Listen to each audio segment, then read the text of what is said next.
Hi YouTube, I want to show you the Korg Volca Beats. It's a drum computer from 2012 or 13. I do not know, I can't remember. I bought it in 14. And it includes 6 analog voices. These are kick, snare, low tom, high tom, and open hi-hat and closed hi-hat. Then there are 4 different sounds like clap, claves, Agogo and crash, which are sample based. So you have the option to control it in an analog way. You could control these voices, and what you already could hear is the original drum sound. This is the original drum sound, and there are some options to manipulate the sound. So these 3 ports are for the normal drum sound. These 3 are for the snare drum, so we could do step mode, and then we could see which. So the snare drum is not.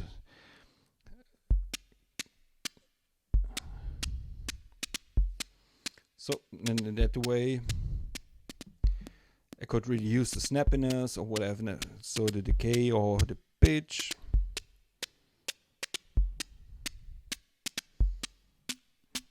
That's the way how it works. So we have 16 steps, and we can activate the steps for each instrument. This is the way a 16-step sequencer works.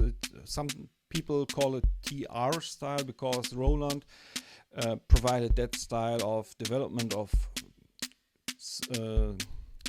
sounds in the first time. So I really use that some kind of. So what we could do is now. So what I've done. Why I'm showing an old drum computer? I added something to the drum computer. You could see there is something new on the back side. There is the case is very tight, so there is not a lot of space inside.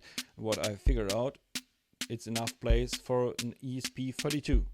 If you cut off the legs or do not even glue them in, or lead them in. So what I did is I searched in the internet. I thought I wanted to build it by my own, but I found it already in the internet last week from Marcel, and he developed a drum computer based on the ESP32. It's developed in Arduino on the ESP32. I simplified this, and what you need is the ESP32 and a small audio DAC. It's this I2S DAC analog digital to analog converter, which has the size of probably this one. This is an LCD, but it's the same size, and there is a headphone jack, a small headphone jack, which has enough place inside here. These I2S DACs are also known as Hi-Fi-Berry. So for the Raspberry Pi, you could buy them and put them on the Raspberry Pi as a head, but as you could see them on the images in the shops, it's a big circuit board, but only a few components on site, and you can also buy them as very small ones. So in Germany I bought them from Amazon and from Eckstein computers, and they had different sizes and different pin out, but the names of the pins were the same. So what Marcel did, he developed a drum computer with it, and he uses WAV files, normal WAV files, 16-bit mono and 44.1 kilohertz sampling rate. I changed the Arduino code a little bit to be able to add other WAV files. The Volca Beats itself has no external MIDI out, but internally on the circuit board there is a MIDI out, and I use that to hook it up directly to the pin 16, GPIO 16 of the ESP32. This is the RX pin, receive pin for serial data on serial 2. And what I could do now, I could disable the volume of the internal sound set and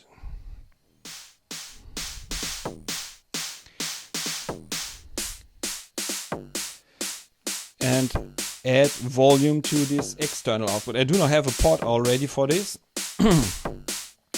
but it's on my mixer, which is something over there where the cable goes.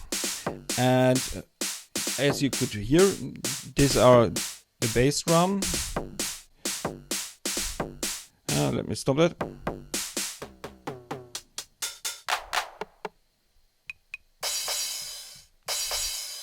These are acceptable sounds. I added some other sound sets. Here is a very small tactile switch.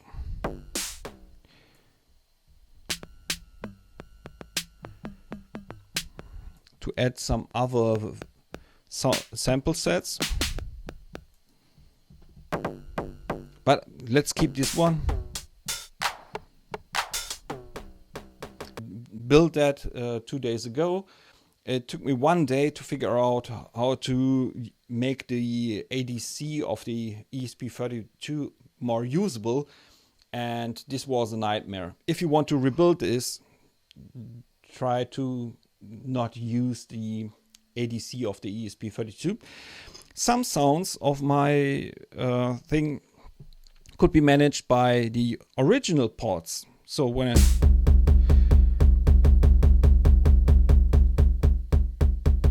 so this is a tom, and the decay time is managed by this pod. And the high tom, like in the original one, it's the same. Then we have the clap, and the clap is has only one adjustment for it. It's the PCM speed.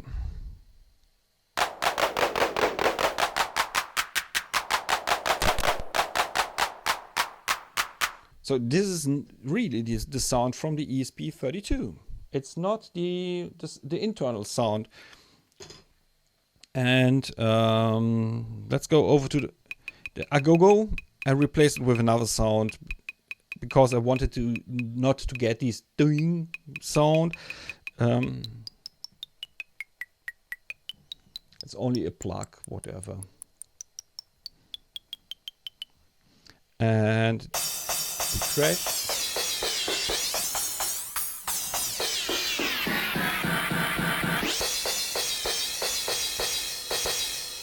It's really this pod, so there's no trick, really. So on the global effects, what we have is some others. This is a filter. I mapped already the control messages to these both ones, but I wanted to keep the stutter effect so that I could use the internal sound beside the new sounds and do not give up the internal sounds. What I could do with the stutter, you know it, but with the filter, that's all.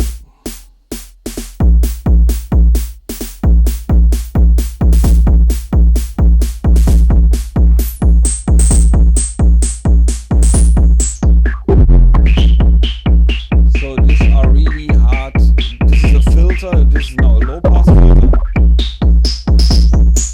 It's a bit too loud. So the low pass filter, this is the resonance and this is the filter frequency.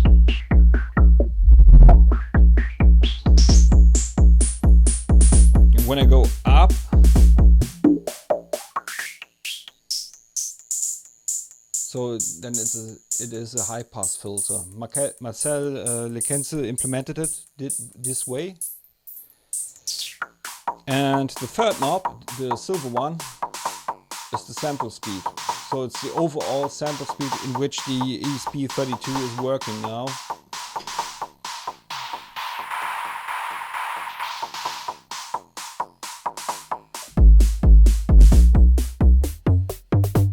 Now the bass drum sounds like a rototom.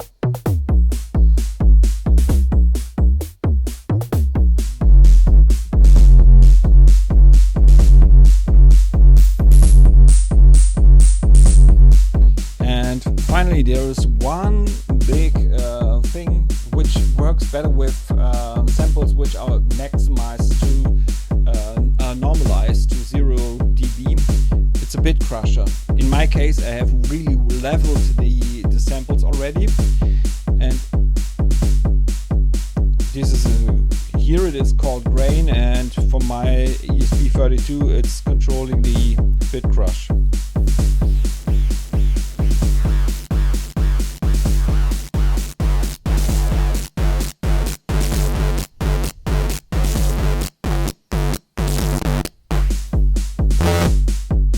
So if you need Bitcrusher in your drum computer, here it is. So I did not a lot. The code was released from Marcel and I only reworked it to make it fit into my ESP32 project or my mod, PCM mod for the Volca Beats. I share all the files you need to do it. So what you could do is you could add some knobs on top of your Volca Beats, or if you don't want to damage your Volca Beats, then you need only the MIDI out of it and plug in the MIDI out to an external box where you put in all these new stuff. Probably that this is a better way than wasting your Korg Volca Beats. So that's all. So you could max out your Volca Beats with an ESP32. From the cost side, it depends on where you live on the world. I paid around 8 to 10 euros for the ESP32s, and for the small PCM 5102 DAC I paid around 7 to 8 euros. But on eBay I saw already you could buy them by 4 euros. So finally, for 10 euros you could, or 15 euros, you could max out your Volca Beats to be a cool sample player. And what you can do with it, so it receives MIDI sync signal.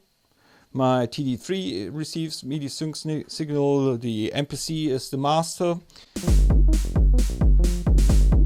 So now both are making sounds at the same time.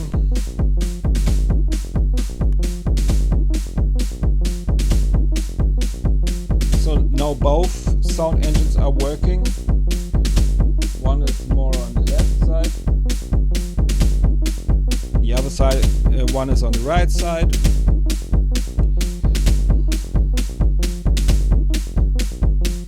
When we all love each other, we feel like we've been saved. People from all walks of life, sharing one moment, sharing one feeling. Feel the power of the music, feel the power of the music, feel the power of the music, feel the power. So I really used a big iron to manage that, so it's very easy. What you need is really only a screwdriver with a Phillips screw and put it in. It's up to you. I wish you all the best, and put into the commands which samples you used, which you prefer, and comments onto the GitHub files, what we could do better, what I could do better, or which sounds you like or not like. It's all on GitHub, also the WAV sounds. That's all. Bye. Thank you.